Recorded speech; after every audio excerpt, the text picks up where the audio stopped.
સુરતમાં ગાડી પર ટીવીનું બોર્ડ મારીને અસામાજિક તત્વોની દાદાગીરી કરતા હોવાનો વિડીયો વાયરલ મામલે ઉધના પોલીસ દ્વારા આરોપી યોગેન્દ્ર યાદવ, પ્રદીપ યાદવ, ચંદન યાદવ એમ કુલ 3ની ધરપકડ કરી છે। તે ઉપરાંત અન્ય 3 આરોપીઓની ધરપકડ કરવાની તજવીજ હાથ ધરી છે। આરોપીએ ફરિયાદીના ઘર પાસે આવીને મારામારી કરી હતી। તે ઉપરાંત ₹2 લાખની માંગણી કરી હતી। તેઓ ગાડીમાં મ્યુઝિક સિસ્ટમ ચાલુ કરીને હાથમાં બોટલ લઈ જાહેરમાં ઝૂમતાનો વિડીયોમાં સોશિયલ મીડિયામાં વાયરલ થયો હતો। વિડીયો વાયરલ થયા બાદ ખુદ ઉધના પોલીસે ફરિયાદીનો સંપર્ક કર્યો હતો। હાલ સમગ્ર બાબતે ઉધના પોલીસે આગળની તપાસ હાથ ધરી છે। Reporter Rahul Makwana, GPK news.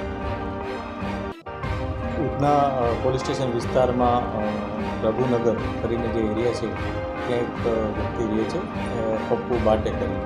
એણે એની પડોશમાં રહેતા 2 વ્યક્તિઓ, પ્રદીપ યાદવ અને યોગેન્દ્ર દુબે, એના પડોશી છે અને એના મિત્રો પણ છે।